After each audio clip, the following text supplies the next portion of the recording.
Welcome to After the Leap.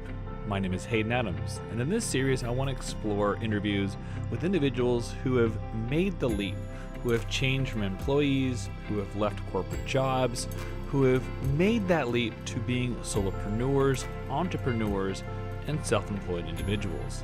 In this podcast, I'm going to speak with Angela Dunz, a LinkedIn expert who focuses on LinkedIn lead generation for solopreneurs, small businesses, and other companies that want to grow their business on LinkedIn. So without further ado, please welcome Angela Dunz.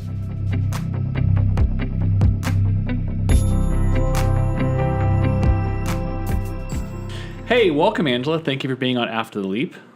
Thank you for having me, Hayden. This is going to be really fun. You're so welcome. So I want to kind of take us through this journey you've had. I know you're a Green Bay Packers fan, so I know everything starts somewhere in Wisconsin.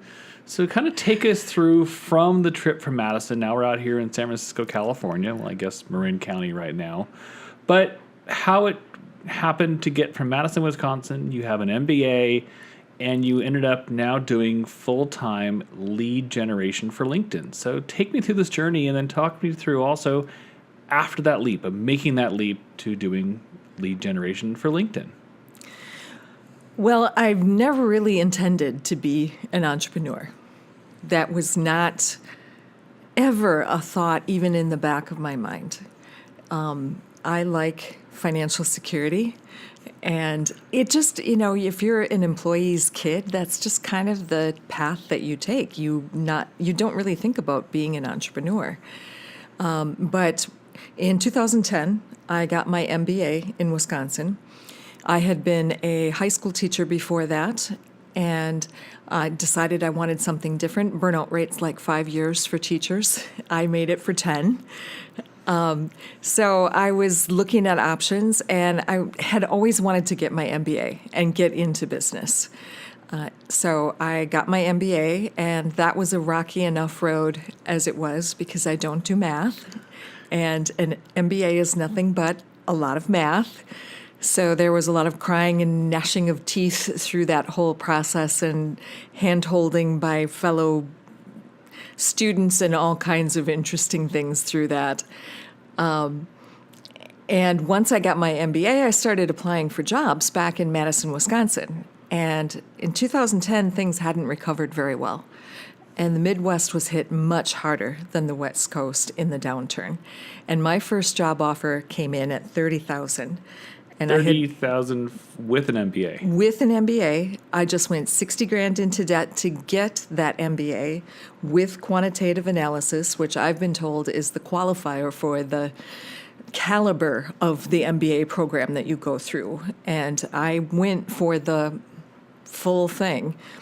I had been making $45,000 as a teacher, and because I had a post-baccalaureate and had several credits towards a master's. And I wondered why I was going to be getting $15,000 less and having to work all summer with an MBA. So I called a couple of friends of mine that worked for Deloitte in Chicago and said, hey, what's the lay of the land down there? Would it make any sense for me to move to Chicago? And they were like, no. They were like, get out of the Midwest. Go to a coast. East Coast was not a choice for me at all. I'm a West Coast girl all the way.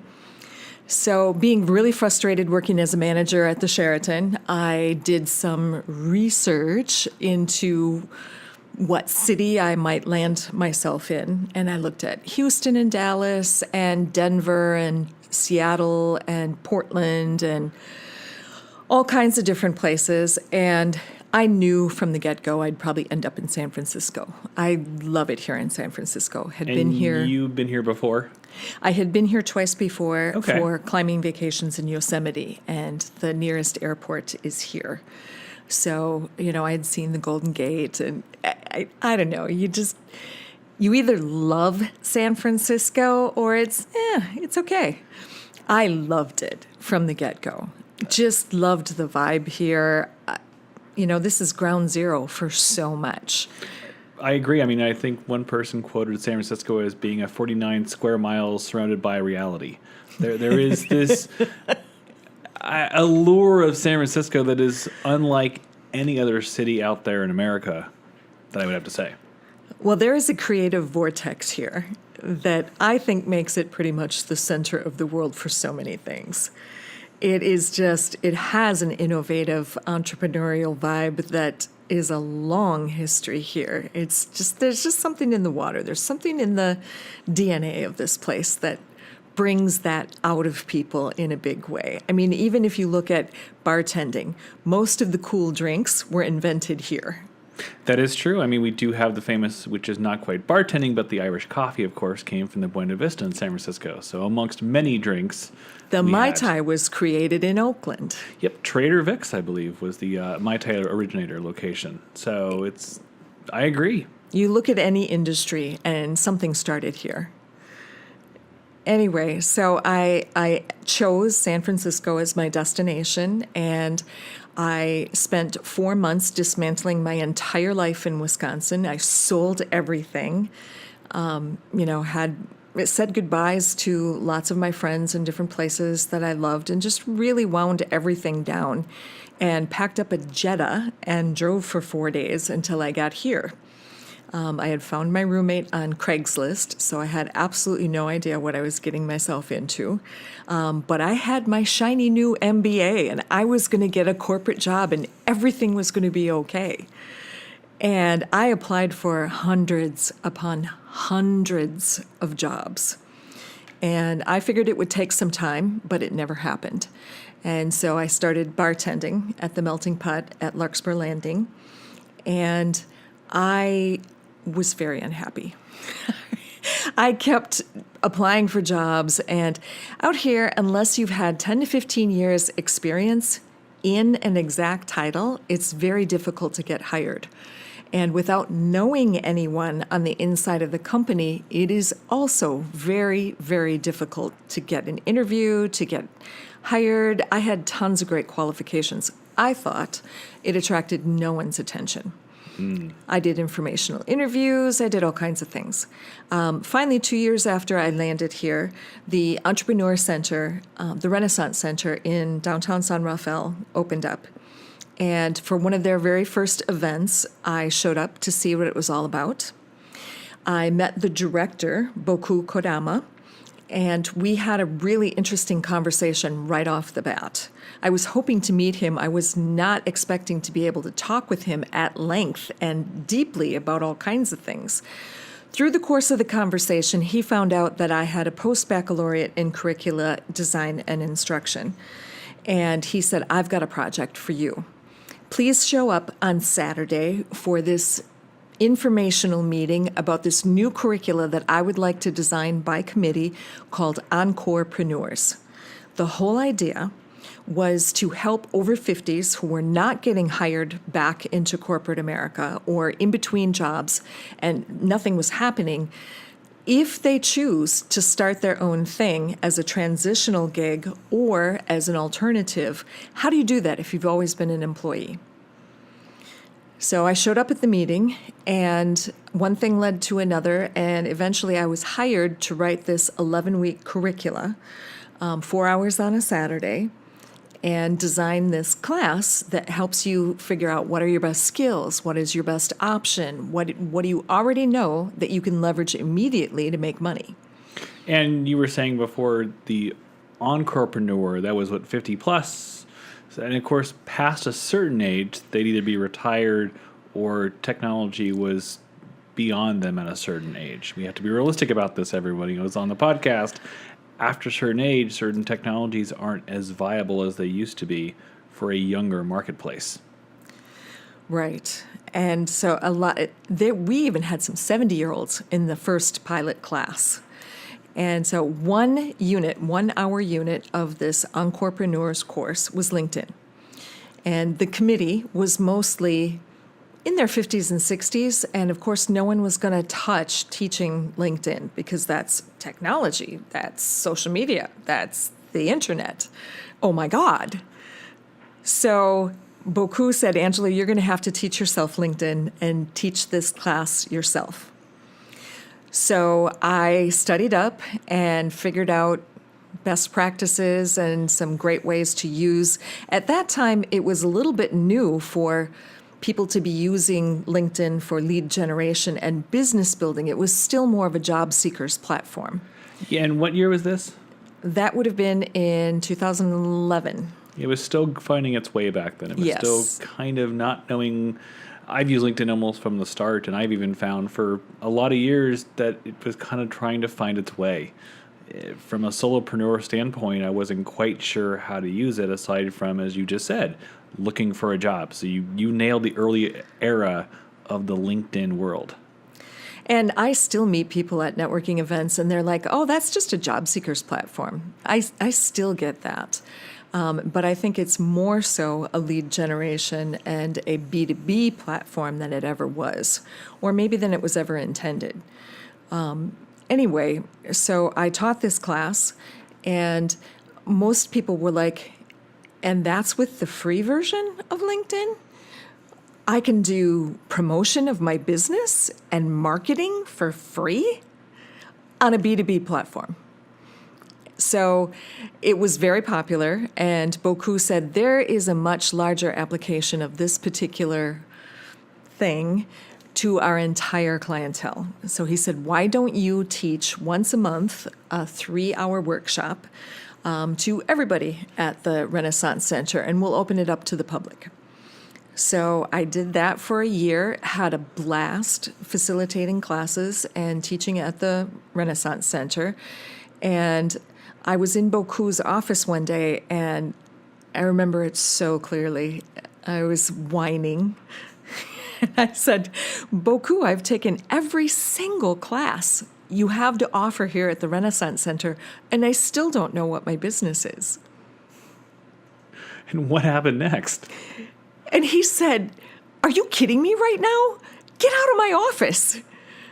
And I'm like, what? And he said, could I introduce you to your business? He's like, what is wrong with LinkedIn? Aren't you making any money? Do you hate doing it? You have a business. You've had a business all along. And I was really shocked and stunned in that moment, because I was still thinking like a job seeker, like I was going to get into corporate America. And I certainly was not thinking like a business owner, or that it was even viable for me to take it full time and support myself doing LinkedIn. It was a shocking idea. And Boku and I sat down and we sketched out a business plan for me, and I owned my business in that moment, and I have not looked back. And that's now going on, what, 5-6 years now? I mean, 2012, 2013. It's going on 6, yes. 6 years. And the first month or two from just claiming that virtual space, how did it feel? Because it's difficult as a business owner, solopreneur, to go, oh my gosh, this is my business. I was so unsure of myself. I did a lot of appointments for free just to get my own confidence up. I was like, what the hell am I doing? I don't know enough about LinkedIn to actually charge people money for this, and I don't have a training method. I don't have training materials. I better whip something together and make it look good. So I really had to, boy, it is such a journey. Boku told me in one of the classes that he taught, well, he told all of us who were in that class, that it would take 3 years after you really hung out your shingle to figure out what the hell your business really was. And I was like, no. I'm on the fast track. I'm going to be up and running and really sure of myself within 3 to 6 months. And he laughed. And I remember 3 years later, I was speaking at one of his graduating classes for Urban Fire, and I told that story, and he laughed so hard. And he said, are you guys taking notes? It really, you go through so many iterations, and still, even with a mature startup business, every 3 months my business shifts in some new direction, and I have to figure out how to follow it. And I would imagine also just the way LinkedIn changes, because you have to follow whatever algorithm they're doing, whatever platform changes they're making, and they can make it overnight. And you have to be the first one on the line to go, oh my gosh, this technology changed. How do we adapt and grow for this? And that is really rough. This summer alone, 2,000 to 3,000 changes on the platform. And it seems like every time I teach a class or do a public speaking event, I find out something that's changed in the middle of the class and have to adapt on the fly. About, oh, that's new. What are the bigger ramifications and applications of that? But have you seen it overall almost mature for the solopreneur? Have you seen it more adapt, not really towards, I mean, yes, it's still a place to look for a job. You can still put yourself out there and have buttons to check that say, I'm looking for a job. But have you seen LinkedIn in a way adapt and change more geared towards the solopreneur business owner? I think solopreneurs have really started to find their way on LinkedIn. And it seems to me, at least through my connections in my network, I see it used more by small businesses and entrepreneurs than anybody else. A lot of coaches, a lot of all kinds of service-oriented businesses are using LinkedIn really well through video and content marketing and blogging and all kinds of interesting things, surveys, you name it. But solopreneurs have really figured out how to use LinkedIn well, and the platform has adapted as they've seen the curve that things are going, and they try to stay ahead of that by providing new features that help with whatever people are using LinkedIn for. And then also for the solopreneurs, but also talking about the small businesses and even medium-sized businesses you work for. What is your role that you take on all the time for a business? So how can you help a company improve their stature, per se, on LinkedIn? Well, one of the first things I look at is, do they have any branding in place? So what is their personality in the market? What's their edge? And then what is their profile? What is their company page? What's the look? First questions I'm going to ask somebody when I work with them is, who's your target market?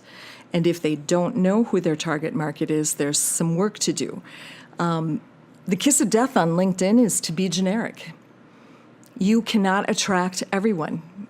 You cannot appeal to everyone. You will appeal to no one. So you really do have to be a little bit more specific. You know, I'm a LinkedIn consultant, and people think, oh, well, you could help anybody with LinkedIn. I could, but that's not my forte. I can't possibly know all the uses of LinkedIn. So I've really concentrated on lead generation. And once I did that, it became so much easier for me to communicate with people what it is that I do. And so I help others try to get into what is that one thing that they do that people are going to be, oh, I need that. So I help people with their messaging and just becoming very clear, what are you doing on LinkedIn? What are you there for? What is your goal? What action do you want someone to take once they look at your profile? Do you provide a call to action, a sample of your work? Do you drive traffic to a website or a landing page? How can they get to know you better? Those are all really good questions. I'm even thinking myself, how do I answer them? And I'm just doing the podcast part of things. So looking back, are you happy you made this transition? Are you happy you jumped and said, all right, I'm going to do this full time now? Has it created, I say, this is a realistic situation. Has it caused lack of sleep? Are you happy? Where are you after these 6 years of making a commitment to doing now LinkedIn for lead generation full time? Oh my God. That's not a simple answer. I will never go back to working for someone else full time. I can't see it happening. Unless it was maybe in a startup environment or something that was truly innovative and creative and just out there on the cutting edge of something. But no, I wouldn't take a minute of it back. When I went full-time, when I gave up my part-time job and went full-time into my business, the first month was sleepless. I had a moment the day after I left my job, and I was like, what the hell am I doing? I have no safety net anymore. I just had so much doubt. But I was like, the alternative is not a choice anymore either. There was no going back. There was no bridge to someplace else. I had to figure it out along the way. So every day, it was just, you wake up, you put one foot in front of the other, you do your marketing and your lead generation, you talk to a lot of people, you network, and you make it work. I did not have the luxury of failing at my business. So I had to figure out what was successful and what wasn't for messaging, and even the way you present yourself at a networking event, the way you communicate what it is that you do, the offers that you have. They say it takes 5 to 12 touches with someone before they're going to do business with you. Well, I was fairly new to California. I didn't know anyone. I will have to say, the very first time I ever networked in my life was here in California. I was so far outside of what was known and my people that I knew I was going to have to, as an introvert, get over myself. I was terrified my first networking event. I seriously thought I was going to die right there. And I have to ask, because I am a native Californian, so I can't tell, but did you notice a cultural shift? Did you notice a difference of people in Madison, which I love Wisconsin? If anyone's listening from Madison, Wisconsin, I love that state. But did you notice a shift in people, in culture, in the attitude of Northern California that was different than Madison, Wisconsin? I love Madison too, but as hard as I tried to fit in and really resonate in Madison, which is supposedly a very liberal city, I never fit. I always felt like an alien. And coming out here, I don't think I was here for 2 or 3 weeks before I realized, I was like, this really feels comfortable. This feels good. No one gives a damn if you have purple hair and you call yourself a unicorn, as long as you are authentic and you rock it. That's cool. I cannot imagine myself leaving California or Northern California, Marin. I have never felt so welcome and normal, whatever that might be. And most people don't say Marin County is normal, so it's kind of an isn't. oxymoronic statement to say normal and Marin in the same sentence, because this county is quirky into itself. I love it here. I love it. This is the first time I've ever really felt like I found where I belonged and I found my people, and that people just accept me. And, there's still some judgment. It's Marin. But I have never been happier ever before in my life. I have never felt like I'm more useful and having an impact and energized and excited about doing the work that I need to do. Bookkeeping is an exception, but I love working one-on-one with people. I love seeing them figure out LinkedIn for themselves and say, oh my God, that's all it takes? Really? Why did I wait so long? I really love what I do. And I just never thought it could be this good. It could be this fun to talk to people all the time and collaborate and network, and that's normal. That's how you do business. And I can I have a testimonial as well, because I just heard you speak just this past week. And as much as I thought I knew about LinkedIn and social media networking, as I talk a lot about the Facebook world, there was more information I didn't even know in LinkedIn. So just a big kudos to your knowledge of working in the LinkedIn environment. And I even have like a whole sheet of homework that I still have to do. There's like a checklist of an entire page, and I've got about 3 out of about 20 of these checklist boxes to double check myself on. So Angela is speaking this truth beyond belief, because I've seen it in action. I've increased my numbers just in the past week, because Angela is even telling me, take the business cards. If you met someone, connect with them on LinkedIn. And when I got home after this luncheon I was at with her, I did just that. Like I said, okay. She said, like, do within 24 hours. I'm like, I did within 4. I mean, it was that, her knowledge, her update, her ability to speak in front of people, just even for an introvert, is commendable because it's not easy. Public speaking is not easy whatsoever. That was a journey too, but I'm really glad that I had the guts to use public speaking as one of my business model builders. No, this was wonderful. Angela, thank you so much for coming on this podcast. Thank you, Hayden. It has been a real pleasure. And we will be talking soon. Awesome. Thank you. Thank you for listening to After the Leap with Hayden Adams. For more information, see us on iTunes and download and subscribe to us.